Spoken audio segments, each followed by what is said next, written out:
Let's do it. Hello, everyone. Hello. Welcome to Whose Role Is It Anyway, where the rules are illusory and the hit points don't matter.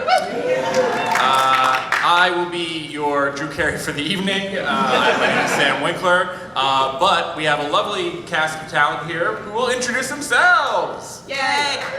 Hi, I'm Kate Welch. I am a narrative director, and I play Rosie Beestinger on Acquisitions Incorporated. Thanks. And I'm a very passionate role player, and I'm a sometimes improviser, and I have no idea how this panel's gonna go. How about you? I don't either, Kate. Hi, I'm Anna Prosser. I am an actor, presenter, geek and gaming specialist. I play Evelyn Marthane on Acquisitions Incorporated. I've also been part of Misclicks Dice Camera Action, Knights of Evening Star, and now StonesThrowRPG, which was actually the inciting idea for this panel. Unfortunately, multiple members of our cast couldn't make it here due to various circumstances, so please thank these lovely two people for jumping in. What is known as grand collapse. Yeah, check out StonesThrowRPG. Bo. Multi-hyphenated, Anna. Hi guys, my name's Baskoro. I'm an actor, voice actor, composer, and stunt coordinator, fight choreographer. Multi-hyphenated. Ooh, I got an ooh from that. Like, ooh, that means something we don't know. Show me your moves. Don't make me Captain Falcon up here. That's crazy. I was an actor and musician first, and Anna brought me on to StonesThrow. I play Kadal, the Dragonborn monk in StonesThrow Cities Beneath, and this has been my first introduction into tabletop gaming, and it's been so much fun. I really like D&D now, guys. I'm one of you!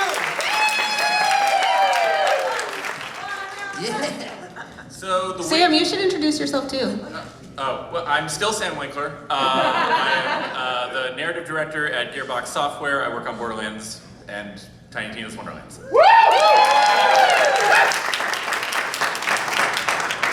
Woo! So the way this is going to work is we've got a few topics to cover in terms of tabletop, improv, and group dynamics. So our team is going to be talking and discussing about these topics for a few minutes, and then we are going to take some suggestions from this lovely, enormous pile of suggestions that y'all have put together, and we're gonna role play some scenarios. Who knows what wonders will come from within. I'm so nervous. And we have these chairs open because we are going to be inviting some volunteers on stage, Yes. so be ready yourselves. I'm ready. Gird thyself. The first topic is trust and relationship building. Yes? Yes. Go. Here we go. I am a firm believer that role-playing at the table is impossible if you don't fully trust your own self, your own creativity, and also the other people at the table. I think that all creativity is vulnerability, but roleplay especially. I'm curious, show of hands, how many people in this audience are afraid to roleplay? You've never done it before, you've never played D&D, the idea of personifying a character scares you at the table. You can be honest. This is not. I'm not supposed to put my hand? Now get up here on stage. Yeah. No, I'm actually delighted to report to you that there are 2 people in this whole audience raise their hands. That makes me so happy because that means that so many of you already get this. Like you get what it feels like to trust your table enough to be vulnerable. Mm-hmm. Well, secondary question. How many people are afraid to raise your hands in public? Yeah, that's what I thought. That's it. Improper data collection there. I come from a communication background. That's what my education is in. And one of my favorite things to talk about is managing expectations. Most conflict comes from 2 people just having mismatched expectations and not being able to communicate those effectively or negotiate them effectively. And I think with D&D that's especially important. Most of you are probably familiar with a session 0, which is something you do before a game starts, where you talk about your boundaries. I'm afraid of this, don't put it in the game. I'm not comfortable role-playing this kind of scenario. It's really important that those conversations happen, and I know they're kind of hard sometimes and awkward, but they make the game so much better. And I also recommend, I think a lot of people, we love to talk about our games, we love to talk about our characters and what happened, but I also encourage that after each game you take a check-in with the IRL person as well. Like, how do you feel? Are you excited about this thing that just happened? Is it making you uncomfortable? Is that a good uncomfortable or a bad uncomfortable? Because sometimes uncomfortable, weirded out, scared is great in D&D, but the only way you know which one of those it is to communicate about it. I forgot what the prompt was again. Trust and relationship building. Trust and relationship. Okay, so being the new one to something like tabletop RPG, it was really scary for me. It's funny because I've done acting, I've done all these different things on stage, but an intimate session like that where you're with people that you know outside of this game too. I don't know. It just felt like there was more weight to go out of your comfort zone like that and be like silly or goofy or whatever it is, and embracing a different character. And for me, what's been really cool is because I've been able to work with actual professional D&D players, they already know how to create that environment, which it's given me the opportunity to just dive in and trust that I am safe exploring who this character is. I'm safe exploring this world, and they've made a cushion for me to fall into if maybe I do something that's kind of like, I don't know, a little abnormal for something like me. If I'm uncomfortable, they take that responsibility on to make me feel comfortable with being, uncomfortable. What is something that you think, because I think that maybe a professional role player isn't something that's necessarily always present in a game. Mm-hmm. What are the things you think that people have done specifically that made you be like, oh, I feel so much better, I feel so comfortable? That's a really good question. I think the most uncomfortable thing you could do is not react at all. Like, I'll say, if any of you guys have said like a stupid joke, a bad joke, and it's just dead silent. Mm-hmm. Yep. Thank God, because I actually thought it was gonna be quiet. Like, no, don't, not now. Not at this moment. That's the worst thing. And so for me to jump into something and like, say something that's really out of my comfort zone, and people actually just respond and react to it in any way that's constructive, even just a simple like yes and, that simple yes and, which Anna has taught me what yes and is. Let's go, Anna, yes and! Let's hear it for yes and! Just for them to accept whatever it is that I hand them and they go off of that makes it feel like just so much more fun, because then it's safe to make those mistakes and it's safe to get more creative, because regardless, you're in a safe space. They've made that safe for me. I'm talking again because that's what I do. But I want to speak for Christina. Christina Wolfgram was going to be on this panel. Unfortunately, her flight was canceled at like 3 a.m. last night, which is horrible. Very rude. But Christina is an author and comedian. And when I first got invited to be on Ack Inc., I was really hoping she'd be here so she could talk a little bit about this, but I was terrified because I was like, I don't think I'm funny enough for that game. Like, I don't think I can stand up to the funny that those people are. And Christina actually gives workshops on comedy and what she calls finding your authentic voice. And I think that would have been really cool to hear about in terms of building trust for yourself, like you said, because she sat me down and she was like, tell me what it is that makes you funny. Not you try to imitate those people and what they do that's funny, but what do you do that's funny and what makes you laugh? And I think building that trust with myself has been so important in games where maybe I don't feel as much trust for my other players, where I can sit and be like, I feel comfortable with how I'm showing up as a player, and that's enough in this scenario. Yeah, I feel I have felt the exact same thing, and everything I have ever read about improv is like, I just read there's this super dense stand-up improv manual, and I read the whole thing, and the most important thing that I have kind of retained, because I don't remember 98% of what I read, but the most important thing is don't try to be funny. Like even when you are doing like UCB stand-up level shit, you like don't try to be funny. Just let the scenario take you. I think that applies to role playing for me as well. That was a really hard lesson for me to learn. Was that like I'm not only responsible for 1/5 of the story being told at this table, but I'm also not responsible for every single thing I say to be funny. Like there will be humor if that's what you're after, but it will emerge organically. And speaking of emerging organically, Whoa. A segue. Wow. Top level segue. Amazing. What a segue! You guys making us feel so safe up here. I know, I trust these people already. Yeah, I feel good. So yeah, I think it's time for our first game. Yay! Right? Now, woo. How many people do we need for this? This is press conference? Yes, this game is called Press One? Conference. Yeah, one extra reporter, I think. How do we pick them, Sam?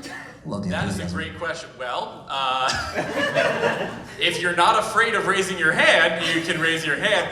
I don't think this person is afraid of raising their hand. Amazing, Come on come up. join All us. right, come on down. Let's hear it for our friend, folks. What is your name? My name is Stephanie. Hello, Stephanie. Please let me guide you to your seat. Folks, welcome Stephanie to the stage. This is your seat. All right, so we are going to take a look at the circumstances that y'all have provided us with. Let's see. Reporters draw one prompt to find out who the character is. right? So this game is called Press Conference. I think I understand it. Do you want me to explain Well, it? go ahead. I I'm can really explain it. trusting you to know this. So one of us is going to be the person being interviewed at a press conference, and the rest of the people at the table are going to be the reporters asking that person questions about the thing they've come to announce. The person making the press conference is unaware of their identity. The reporters know their identity and are trying to help them guess it. So this is, listen to that. I like a cerebral audience. Okay, so yeah. Ooh, who's gonna be the interviewee? I already raised my hand once. Nice. You wanna be That means I'm not. I think reporter Opting out. is good.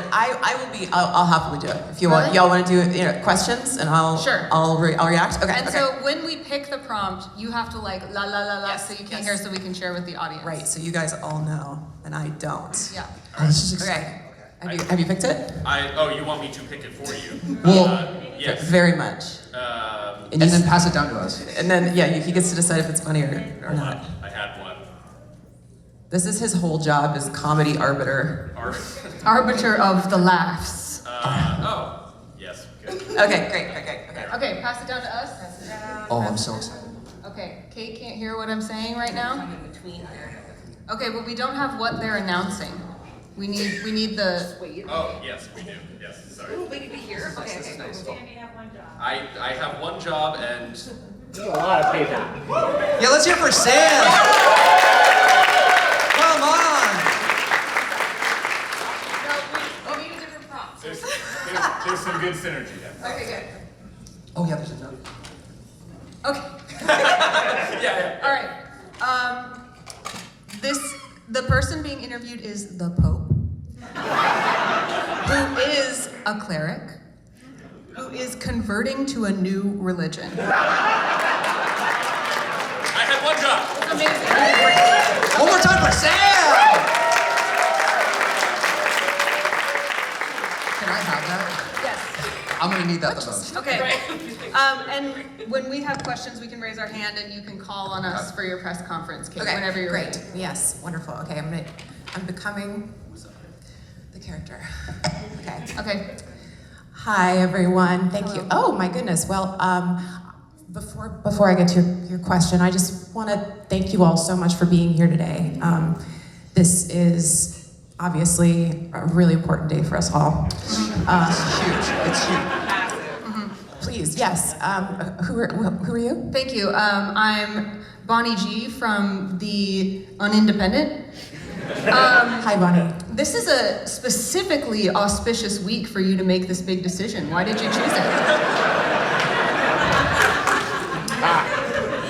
Well, I think as we all know, the moon, and it's also it's my birthday. Oh, Oh, wow! happy birthday! So thank you. Yes, thank you. Okay. Yeah. Yes. So my name is Dale from the Waterdeep Gazette. Nice. Looking here, this promotion of yours, what did you do to prepare for it? Oh, the promotion, of course. There was a period of fasting, obviously, Of course, yes.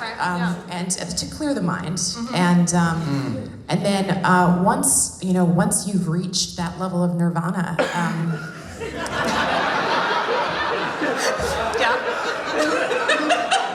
That's crazy. You're doing great.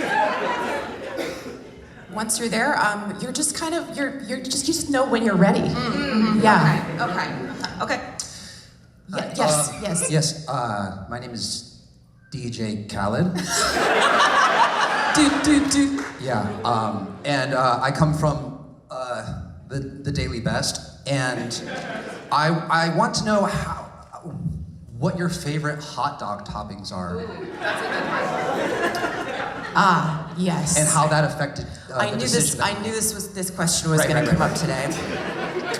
Now, I understand that people have misconstrued that I am an onion and relish kind of person, and it's Okay. not true. It's not true. It's it's always been strictly ketchup and mustard for me. Interesting. Interesting. Ketchup.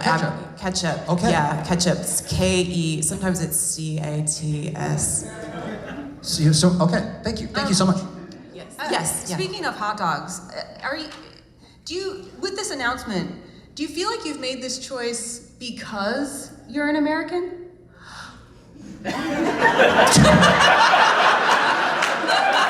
Damn it!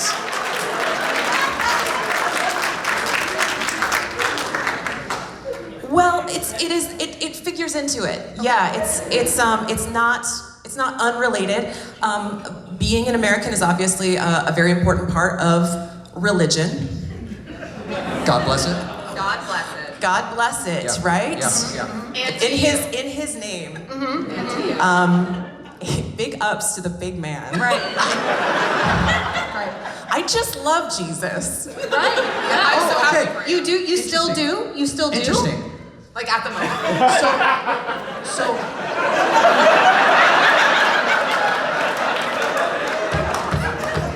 How? Because this announcement makes me think maybe that's not the case. Oh, I'm so sorry. I do mean Jesus, my Hispanic lover.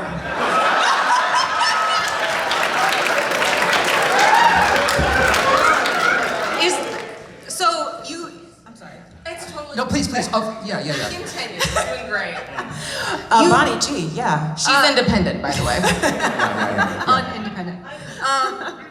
You lead a giant flock.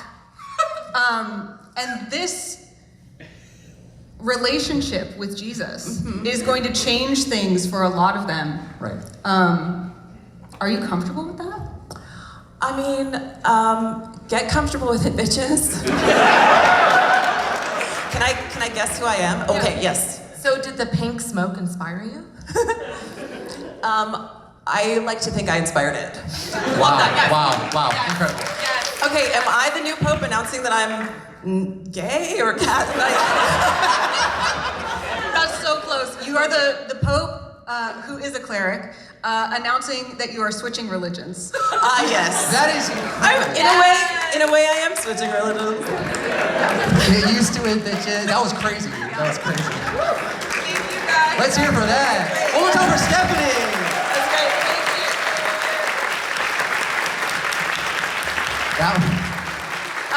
Sam, do we have time to play that again, or should we move on? I think we should move on. Okay, let's move on. That's really fun. Not for lack of quality. We got more games. games. We Okay, got more a lot of games. games. More games. Mucho Plenty of games. games. We can actually move on to our second topic, which is embodying your character. Fantastic. Let's start with Bo this time. Embodying my character. Embody. Body. Body. Body, yada, yada. Yada, yada, yada, yada. Could you give us some of the topics? Give me that some maybe like we... context of. Oh, Yeah, well, give if I us- were to read some bullet points. Yeah. Yeah, allowing yourself to fully be Okay. someone else is what makes roleplay so powerful, but it takes confidence and commitment.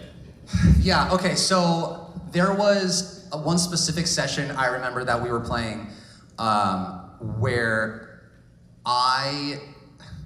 up until this point, I was like, man, my character, how do you play this game? It feels weird because I'm a very competitive person, and someone just laughed. And I think you are too.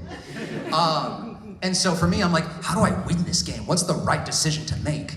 And we were getting our asses destroyed sorry, that was really Crazy. Yeah. We were losing to a boss, and I knew that I felt like for me as the player, I knew that the right decision was to retreat, tactical retreat, and but at that moment I was like, shoot, I feel like what the character would do though is this completely other thing that changed the entire course of the story of the game. And that was I felt like that was a really defining moment for me because I started realizing how the game worked, and I started learning more about that character and being able to separate who I was from the character and getting to know that character and understanding his characteristics and what decisions he would make versus what I would make, and getting more comfortable with that because of that moment and bringing that back around. It was because I was in a great environment that was making me feel safe, make those decisions. So I think that was really important and really special for me. That's D&D as hell, baby. It was I cool. love that. I did cry after that. I was like, I can't believe that just happened. Yeah. Was that just a function of time, like practice, along with the trusting? I think kind of yes, but I think it was just like really trusting that I can separate between. I don't know. It was kind of like. I don't mean to get woo-woo because I'm new at this game and everything, but it was almost a spiritual moment, like, who am I? Who are you inside of me? But it was a little bit of time, but really I felt like I was seeing my teammates or my party playing this game and making these decisions, and they were out of character for those people. So like, oh, they're really actually embodying that. That character is making the decision, not them. And then that's what inspired my decision making. Does that track? That rules. Oh, thank God. Yeah. I like what you had to say about when you start a new character and how you kind of give them life and let them evolve. Well, this wasn't the case with Rosie. I was actually just gonna be like, I kind of had the polar opposite experience because with my D&D character that I have played the longest has also been played on camera, and I was so nervous because I didn't yet trust my group that I didn't know how to really become her. And so the building the trust was a huge part of it. And now, like when I'm with that group of people, I can just slide into that character's skin, no problem. But it takes so much time. But now that I've done it a whole bunch, especially when I'm DMing, because I know we got some DMs out here. Yes. Especially when I'm DMing, I am, you're playing every single other character, and I like to have a lot of characters at the table. And so what I do is I think of a famous person, and I do an impression of them, and it's terrible. And that's an NPC voice for me. Like that's my secret. That's all it is. And so because I'm bad at accents and impressions, now it seems like this whole like new cool performance. No, I promise you, I'm just trying to sound like Sean Connery. I am 300,000 miles away from it, but I'm trying. And that's my hack. Mm-hmm. And speaking of hack, She's gonna talk now. Thank you. I do think my best piece of advice about embodying a character is to not expect to know them completely too fast. I've been playing Evelyn. April was her 10th birthday. And when Evelyn started, the only concept for her was I want someone who acts very motherly to everyone around her, and I want her to be a paladin. That was literally everything. And she even had a different name at the beginning that I forgot and renamed her. The reason sorry, it wasn't that. This is a big secret, actually. She was called Evelyn Marthane because her god was originally Martha. And I forgot that her god was Martha and was like, who was her god? Lathander, I guess. And then that's what started it. So I think that like letting characters develop with you and letting there maybe even be inconsistencies as you learn who they are, it makes it more fun. And it makes it easier to embody them when you're not holding too tightly to the first idea of who they were. Yeah. Like that. Held onto that mic a little too tight. Should we move on to our game? Yeah. All right, our next game is called Party Tricks. I have maliciously chosen pairs of characters and occupations that these three will occupy. And then I'm going to take 2 volunteers. Hold on, I'll come to you in a second. But I'm going to hand out their assignments first just to give them a little bit of headroom and to veto these insane choices. You custom pick them for. Oh, 100%. Should we speak together for Yes. this one so the party hosts are next to each other? Yeah. I did one specifically for Bo, who I have only met 45 minutes ago. Yay, this is great. You can go over to the party host. Yeah, perfect. There you go. I hate you so You much. can tell me no if you want. No. Yes, and. Yes, and. I have to say yes to this. This is insane. I don't know this one well enough to do it justice. You don't. Wait, can I see it? But I'll keep the Jay, option. if you want to trade. No. I'll commit to. That's awesome. Yeah. It would have Are been you good. keeping it? No, I'm keeping mine. Okay. That's I'll keep crazy. the occupation. I just need a new. Okay. Do you remember what my? Friends, you will not be hearing from Skeletor today. Outed me so hard. That was cold. That was cold. Curses. I wasn't allowed to watch much TV as a kid. Here we go. Perfect. Yeah? Thank you. Okay, now we're on it. Oh, I'm so nervous. I'm here. Hello. Okay. I'm just going to look around the crowd, see some energy here. All right. Are you asking for hands? I know. I'm just looking. I'm Oh, cool, vibing. cool, cool. There's Case the energy. Check the vibe. Energy. It's a vibe check. I'm meeting eyes. Sorry. I'm meeting eyes. Would you like to go up? Go up there. All right. Meet one from around you. Okay, I've met some eyes. You want to go up? Get up there. Am I supposed to guess? You have a powerful gaze. That's also my response. All right. Okay. All right. What's your guys' names? I'm Boku. I'm Boku. Bo and Mike. Give it up Hi, for Boku and Mike. All right. So y'all are hosting a party, and these 3 individuals with occupations are going to be entering this party one by one. And based on whatever they do, you have to guess who they are and what their occupation is. So you can, we'll knock and you can invite us into your party and welcome. Gotcha. Yeah. Are we starting with Kate first, or? No, I was just showing how to knock. Okay, so we should start with Anna first. Okay, hold on. Oh. Yes! Oh, that's crazy.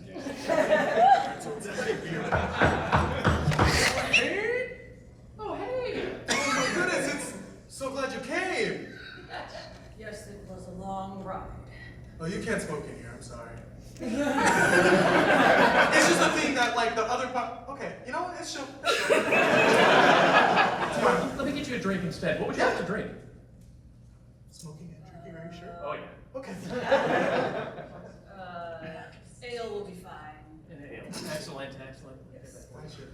I will walk there, and then there. If you could walk this way, please. I already.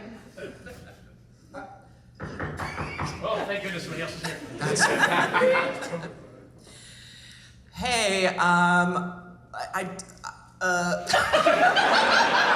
Nice. I think I know who it is. hey, Great. It's great. It's great to see you. It's good to see you too. It's really great to see you. I'm so sorry I'm late for the party, and I just got home from the office, and you know, it's harder work than you'd think. A lot of people think it's a dream job, but I gotta tell you, I see some stuff in there. It's fine. I mean, I know. Anyway, I'm sorry. It's like you are looking great yeah, you look tall. for your age. Or Yes. shorter. I've always been quite tall compared to the people around me. Okay. This is that's accurate. We're talking 6 foot or You seem wider to me. You look wider than last time. I look wider. Plushier. I've been putting on a few pounds, I guess, Will but this life jacket fit you? Just put it over your head and then fasten the belt around your that's waist. about like that. Oh my gosh. yeah, I'll get that. All right. Hey, buddy!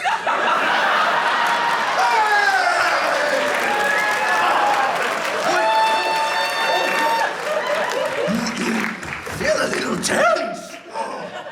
Let me release some of that tension on this elevator scapula. Oh man, those paws are working wonders, bro. Hey, friends. Sir, please leave the aisle clear. Please leave the aisle clear. Oh, Clear yeah, the yeah. aisle. A little quieter though, because we need really good zen in this room. And snacks. What? Any guesses? Scooby motherfucking Doo. And what is Scooby-Doo's job? We had. I thought he already was. So we have Scooby-Doo as a massage therapist. Nailed it! A lot of people don't get their pap smear often enough. I got, okay. That's crazy. I shouldn't have responded like that after. But I'll just drink this Duff beer. I only just last week figured out what a pap smear was, and I already forgot. You don't want to know. I don't think. You don't want to know. You don't want to know. Not Homer Simpson, the gynecologist. I would not let Homer near my pussy. I'm really trying to. I did a bad job. I think you nailed it. I at least know that your character is bearded and smoked, so I can. Who do you guys think it is? Gandalf. Gandalf, the flight attendant? See, I was thinking That is the correct. other dwarf from Gimli. Well, first of all, we got to talk about the fact that you said the other you were- dwarf as if Gandalf was a dwarf, but the complete opposite. Gandalf, one of the other. Well, then bearded folk. Well, then bearded folk. Well, what a debacle. Thank you. Thank you to our learning earth. One more time for Vocal and Mike.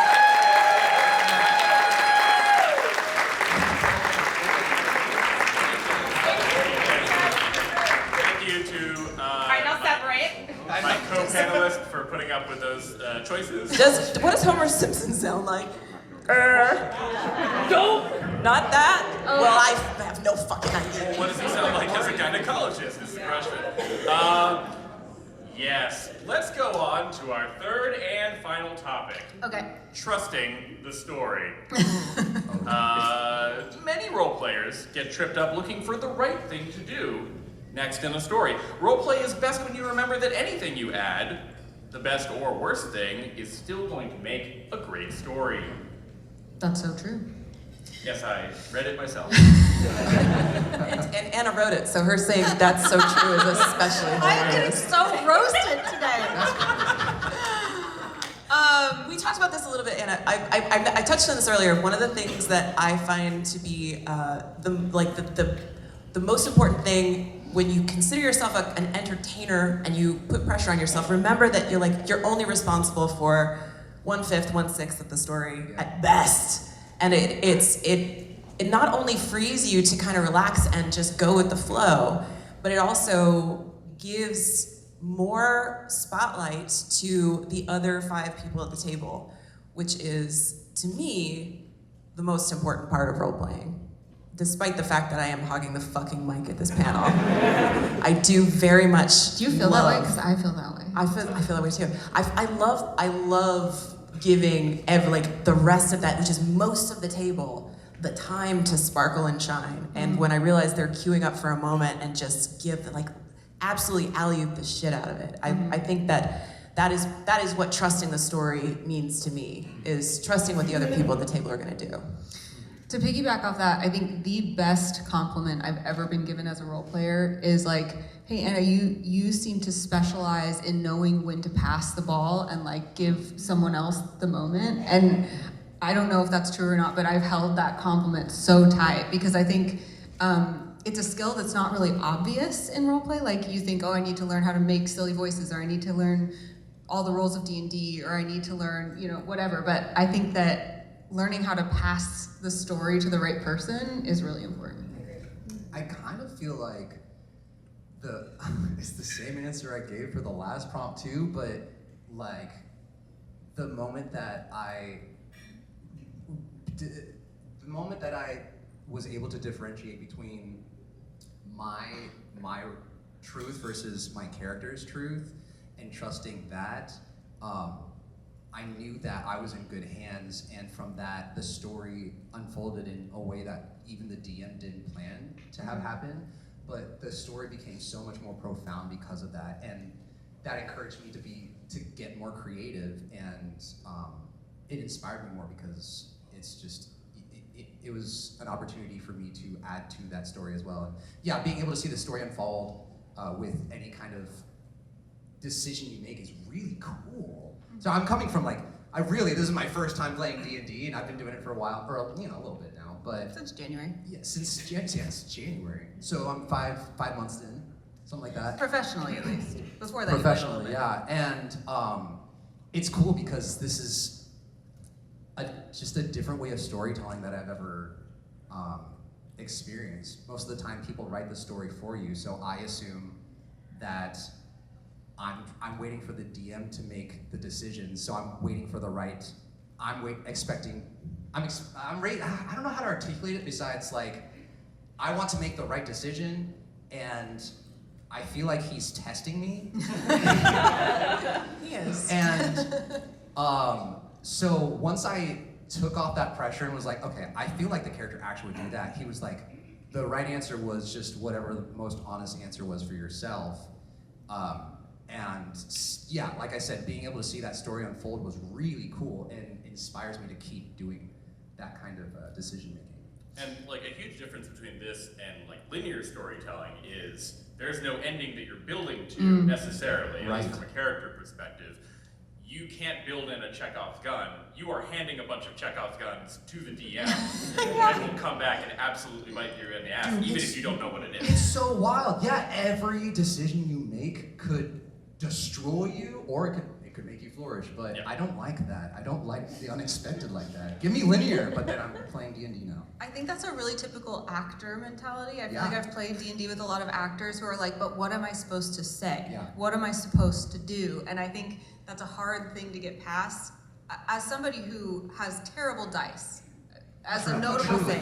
Thank you for agreeing with me, because people are no, dice are all fair. No, my dice suck. I'm one of the most clinically unlucky people. I didn't believe that at first, but then I've experienced this since January. And Thank it's you. wild. Luck is a real thing. I don't know why. But anyway, as somebody who rolls terribly all the time, I've learned that sometimes what I did not intend turns out to be the coolest thing for the story. So there is no supposed to in D&D. And I think the thing that I like to talk most about with D&D when I'm explaining to someone why I'm so obsessed with it and why I love streaming and community D&D is it's really the only massively multiplayer storytelling experience that I can think of, especially when there's people like you guys to give us ideas or a chat to challenge our thoughts. So I think that that's what makes it really special. It's really cool. Yeah, it's really breaking down that it's breaking down that box of expectations and standards, and just really learning how to be flexible and embody the yes and mentality. Anna, how much have you DM'd? I actually don't know the answer. I DM'd a short series, Lost Minds of Phandelver. Okay.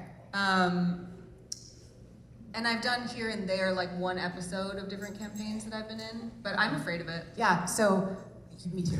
I DM a lot, and I wanted to ask this question. It's like, when you say trusting the story, usually when I'm saying trusting the story, I'm coming at it from the player perspective, right? And as the dungeon master, I still am involved in role-playing, obviously, but then trust the story becomes like panic and freak out. Yeah.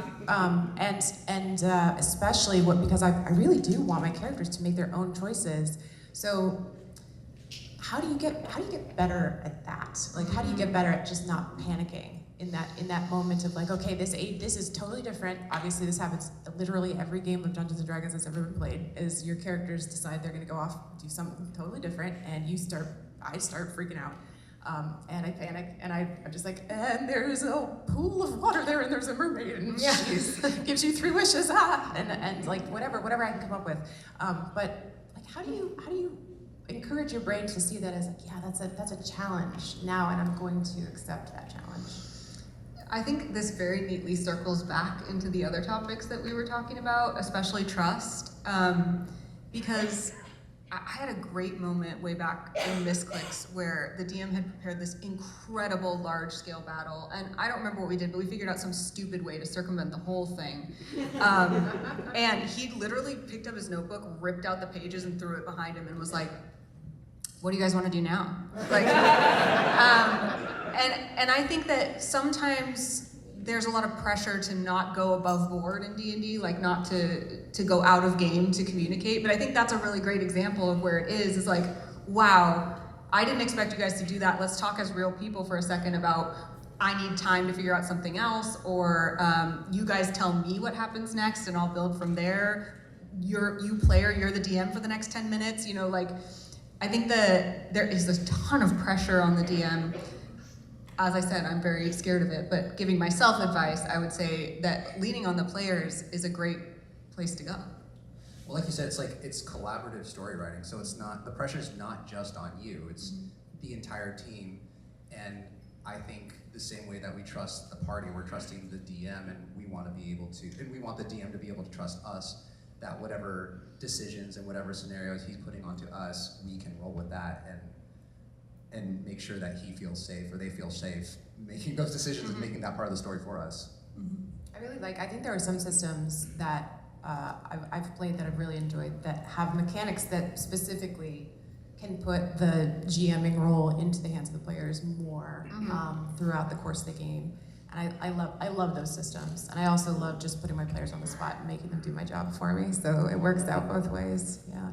I think Chris Perkins did that to me once. Yeah, He's like, you're the he would. DM now. Yeah. Bro, on the Cool, Chris Perkins. I'll just DM for you. Yeah, no problem. Just a side note, I can't remember what you just said. Not just. Hold on, that came out so crazy. That's not what I meant. So anyways, how did I get here? Anna, the whole trusting process is really fascinating. Oh, going above board, not being able to be comfortable going above board. And my first exposure to D&D was seeing Anna in Acquisitions Incorporated. Ever heard of it? And No.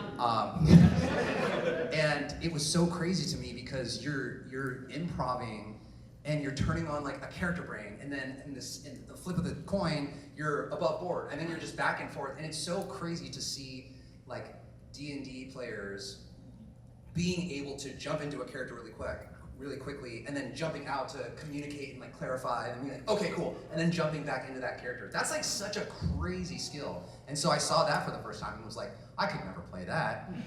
And now here I am. Woo! One of you guys.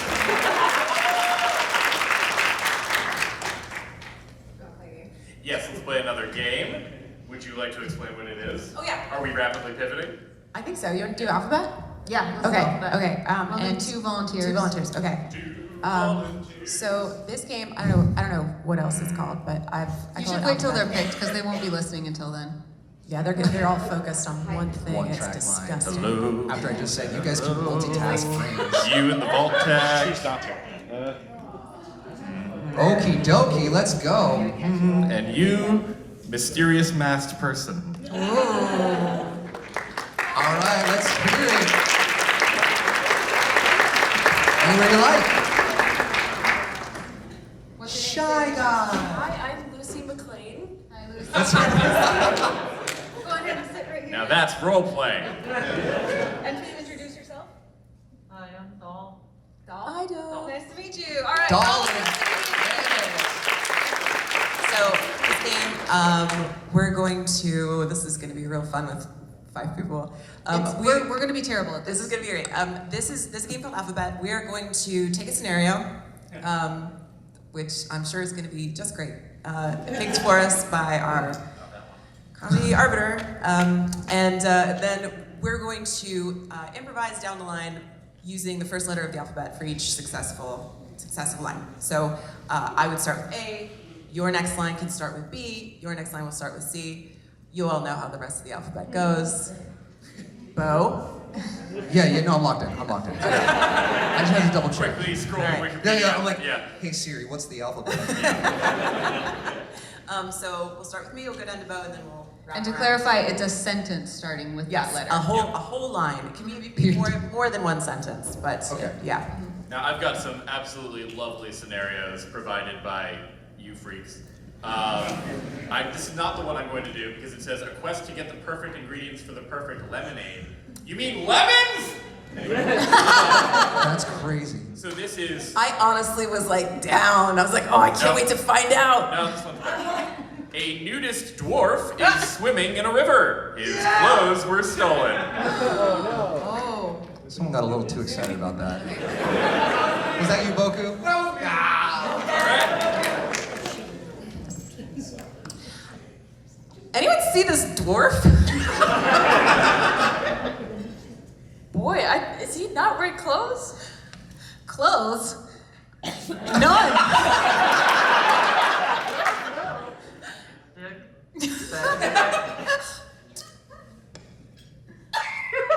For crying out loud, can someone get this man his clothes? You were on Ebo. The letter was Ebo.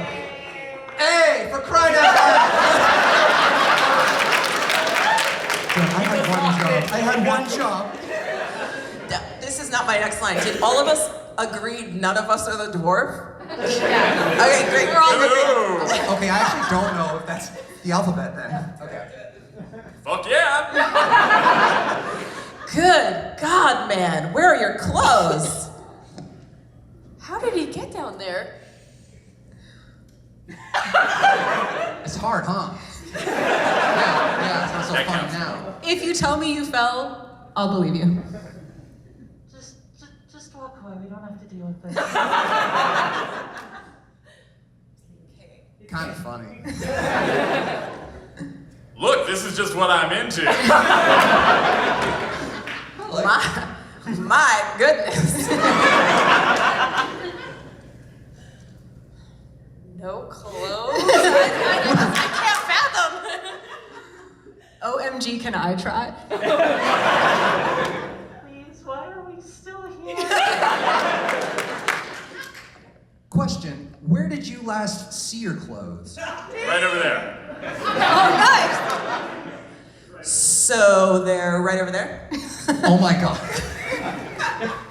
Time to, I think, leave? Unless we join it. No. Yeah. Go ahead. Very carefully. What if we joined him? Xavier is my name.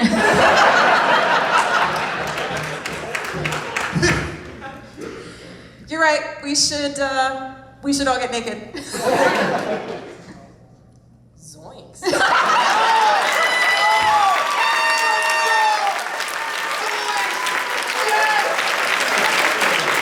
I was so confident you would say zebra.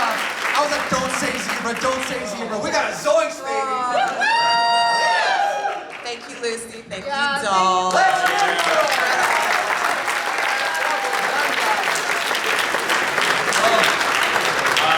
Well, let's see. We have. Are we good on that? Are All we right, good? excellent. Do you want to do? Oh yeah, please. Thank you. Thank Take you. it one more time, bro.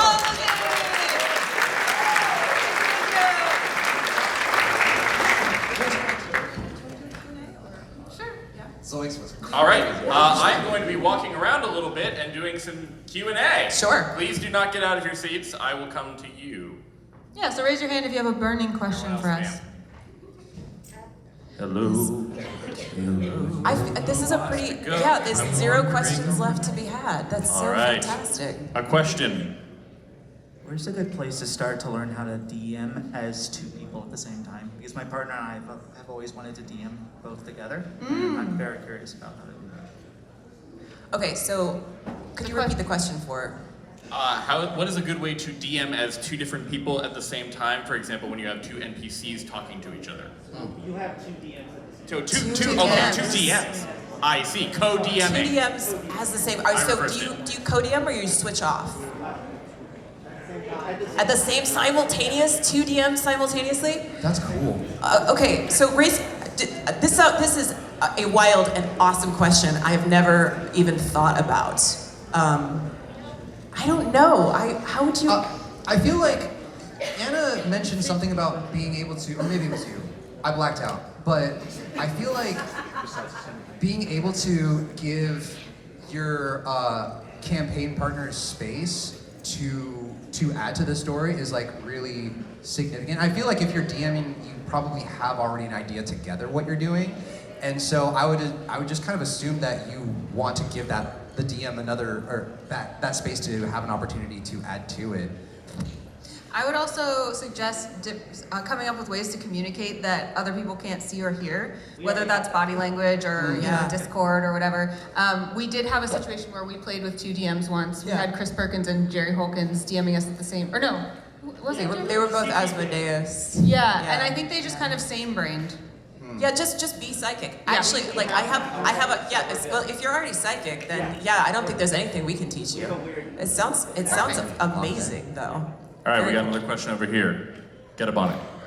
Do you have a favorite Nat 20 or Nat 1 story that comes to mind?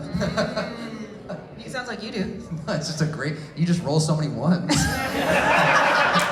like, I'm excited to hear what you say. I didn't know this was the roast of Anna Prosser. My favorite is still in the episode of Dice Camera Action that we lovingly refer to as the Nate 20, where Evelyn was about to be devoured by the Soulmonger, and Paulton turned into a raven, I think, and saved her. And if that 20 had not been rolled, Evelyn 100% would have died. And I can't remember the episode number. I'm sure someone out there does, but that still lives as my favorite. That's crazy. Yeah. Okay, so this was I don't know why this one stuck with me, but it was a Nat 20. It was one of my very first games I was playing. I think we were playing 3.5.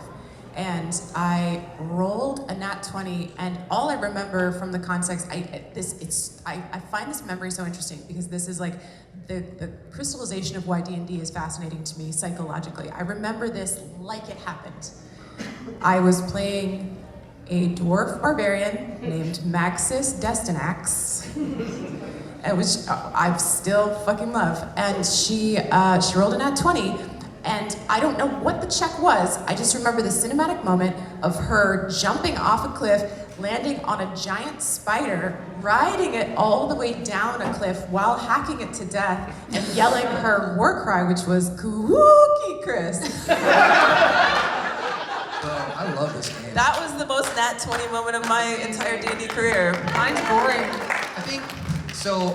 One of our last sessions, Christina, she was asking this character, General Batcherfield, how you cope with killing an enemy, and he said, drinking. So we played this drinking game, and all of us had to roll a die, and one character put a specific drop of poison in one of the shot glasses that we were drinking from, and our other character, Lacan, rolled a Nat 20, and with that Nat 20, he died and experienced eternity for 3 days, but for us, it was 5 seconds or something like that. And it blew our minds because of the descriptor of it. Well, and it was a random chart, you know, so it was a roll on this 20 chart, and we thought 20, that's gotta be the best one. Awesome. You're gonna get buffed and all this just crazy. died. Yeah, just collapsed, just like took the shot, 20, nice. Yeah. Like, And Anna was like, on a 20? No, that's wrong. She was mad because she never rolls 20. It's sad because it's true. The roast of Anna. We have a question from the ghoul. Ooh. So we have a campaign going where the other players in the group are not progressing the storyline. Ooh. And they're just being lazy and just, well, DM, what do you have for us? She's our DM. So. And just letting her do everything. How do we progress them and get them to keep going? Because otherwise they're all about to die. I mean, yeah, it sounds like a justified execution. Yeah, my first thought was let him die. But Kill them all. Did you have? Yeah. How long has this been going on? 84 years. 8 or 9 months. Bro, Okay. I'm tired. Yeah, I don't know. That's such an interesting, like, not role-playing question. That's like, okay, you know what I would do, honest to God? This was my group, and I was like, okay, I don't want to execute them in real life or in the game, but I do need them to, like, pick up the fucking, I would start giving them shit to do, honestly. Like, that means next session, we're gonna dive into your backstory. So you provide us some entertainment. If you don't provide us the entertainment, then we're not gonna play D&D. At least a few times, and let them see how it fucking feels, all right? To have to be the one to prepare that. And maybe they'll start to feel a little appreciation. Maybe that's a little soulless and like bleak, but that is definitely what I would do.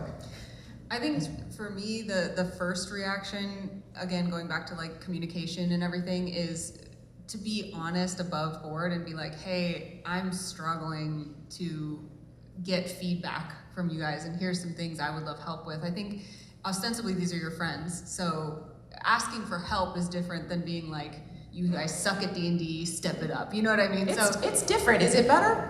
Not necessarily. I'm just saying sometimes people are afraid to tell their friends they suck. So, you know, just giving other options. Did you have something? Well, I feel like, I mean, you can make them, in a different way of wording it, I guess, you just have that session about them and feature them and be excited about it. Like, this is your episode, this is your time to shine. But for me, I don't know, for me, being a new character or a new player, jumping into that was scary for me. So I was doing a lot of asking, and I kind of was stalling because of it, because I didn't know what I was supposed to do. I didn't know how to make decisions, and I would rely on my more experienced friends too. But again, it falls back to what we've just been talking about. Like, they created a space where whatever decision I was making was still the right decision because I made it. And that was encouraging me and empowering me to start making more quick decisions and really diving into the game more. I think I flat out said, hey, Bo, start making decisions. We had a post-session conversation, and we were like, how's the pace of this? And we're like, it's kind of getting really slow. Like, can we just step it up or something? And then I think Anna was like, okay, this is what's happening next. And then I was like, oh, I should do that? So then I just started pulling the trigger and just moving faster. It was nice because it's like, I move fast in general, and in my own decision. I'm very impulsive, is what I'm saying. I think we have one more minute. Are we done? We got room for one question. Okay, let's do it. Let's go. Have you ever had a favorite like personality shift for like a backup character? Like you were playing this character and then you had to do a backup character, so you do completely different. And if not, do you find that it's more fun to do that, where like you basically make a completely opposite personality than you originally had for the backup character? My favorite switch is, for a while I was doing a ton of one-shots, and generally people would be like, oh, bring Evelyn to our game, so that would happen, but sometimes people were like, oh, bring a new character. So I made a character called Harith that was my one-shot character, and she was just very, not opposite of Evelyn, because I think it's too easy to just be like, what is the opposite of my other character, but a completely different kind of like mercenary, didn't care about other people's feelings, very motivated by money, very monotone, not flashy, not colorful, all dressed in black. And she had a voice like the investor on Silicon Valley, I can't remember her name, but very monotone and only talks like this. Yeah. Yeah, totally. Imitating a character, like you said. Yeah, exactly.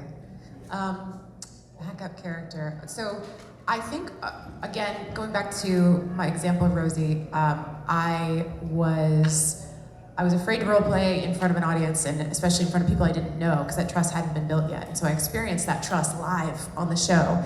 And then when I realized, like, oh, I am comfortable with these people, but I've already made all these character choices that's basically like my character doesn't even have a stupid accent. She just talks like me, and I wish that I had like had the guts to go forward with something like that. So for my next character, when they had us do like our backup characters, I went as hard in the other direction as I could with like cornball Russian accent, massive her so much. centaur character. She was just I like how can I do everything that I love, which is be huge and stupid, and instead of this Rosie character that I've been playing, who was small and clever and agile and all that. So yeah, I like to go the utter opposite direction. It's just it's a fun acting challenge. Be like, figure out, like, am I bigger and louder than I thought I was? And the answer is yeah. I only have one character. And that's our time. Thank you, everyone. Roll them anyway.